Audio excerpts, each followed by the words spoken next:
and adding secondary suites as a use in the CD9 zone, making the bylaw easier to understand and follow by making minor word changes or removals. At this hearing, any person who believes that his or her interest is affected by the proposed bylaws shall be given the opportunity to be heard on matters contained in the bylaws. No one should feel discouraged to speak, nor will any person be prevented from making their views known.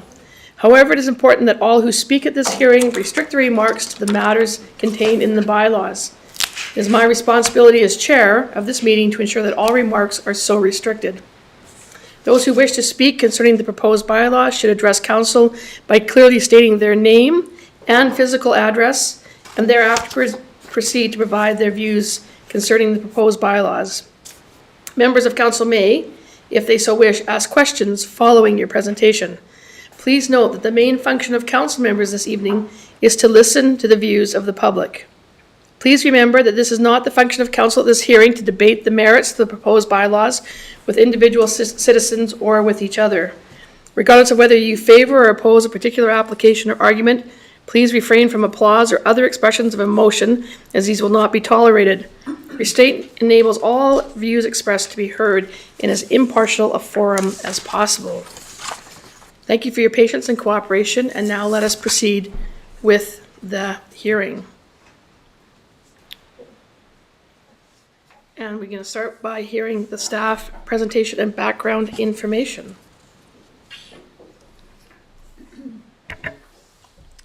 Through the chair, I think you did most of my presentation. I'm happy to go over it again if you would like, but should I, just for the public's sake, I'm happy to do so. If you've got something prepared, It's very take a few minutes. Okay, it's very similar to what you just presented, but no problem, I can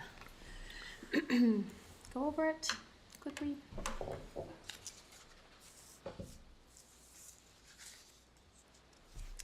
Okay, so staff is proposing to make amendments to the zoning bylaw, the official community plan bylaw, and the off-street parking and landscaping bylaw.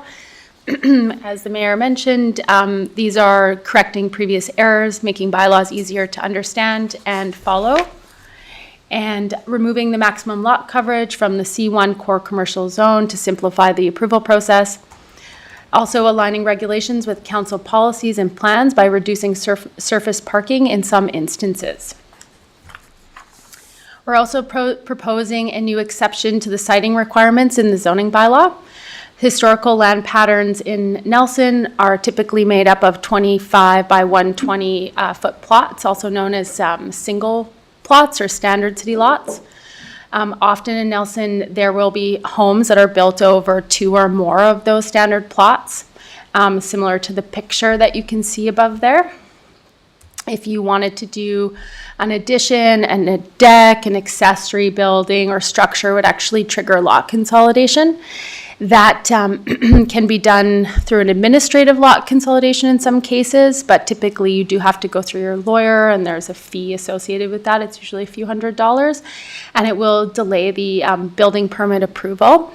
In some instances, if you have an odd-shaped lot or it's a remainder piece, it's been subdivided at some point, you actually can't do an administrative lot consolidation, so you have to pay a surveyor.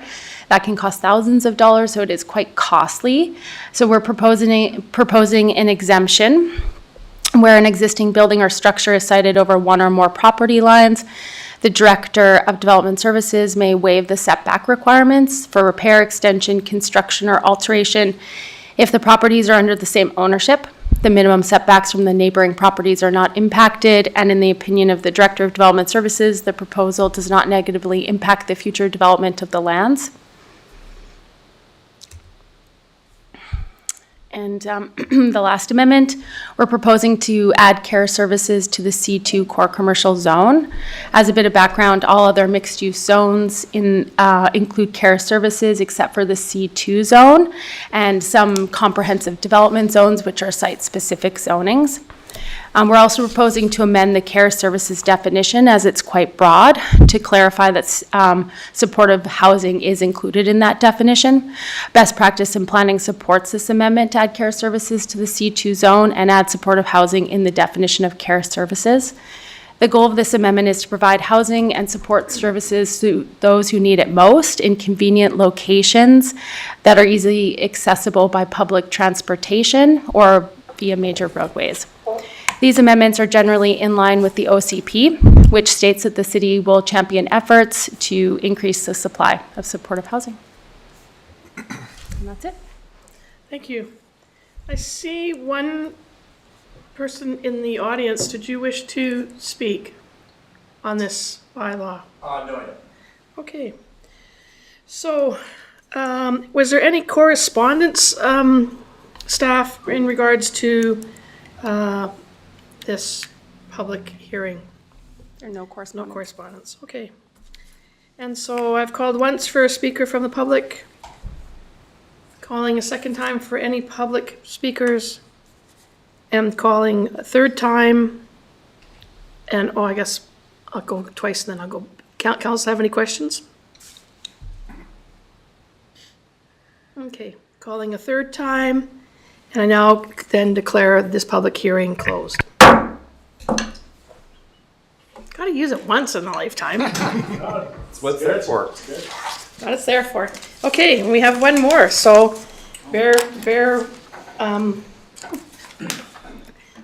with me as I go on to the second round. And once again, fairly significant statement.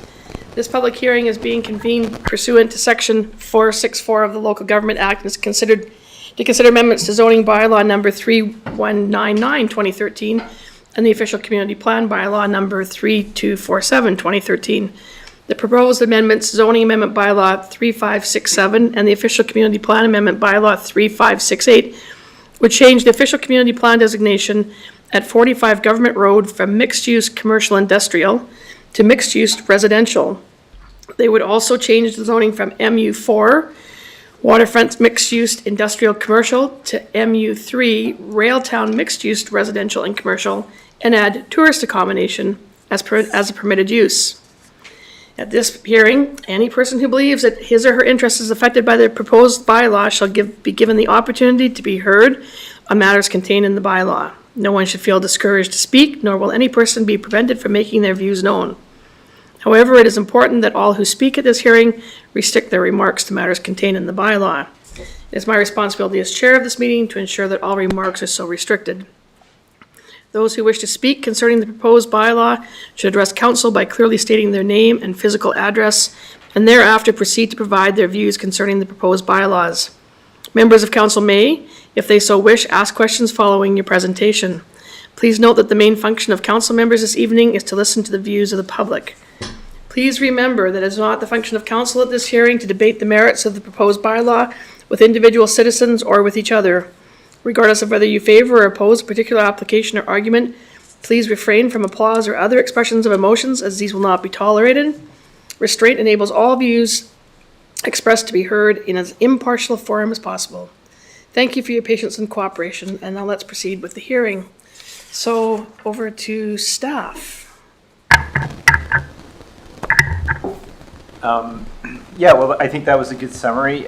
Essentially, this is the property which many in the community would probably know as, the future site for the cannabis collective. So, so the plans have changed, and the property owner is seeking a rezoning to provide a bit more flexibility. So that is in the form of the MU3 zone.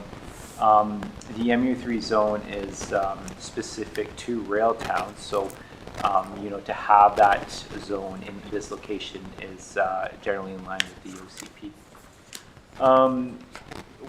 The biggest difference between the current zone, so the MU4 zone and the MU3 zone that they are seeking, is that multi-unit residential is permitted, and also some more flexibility around commercial uses such as professional offices.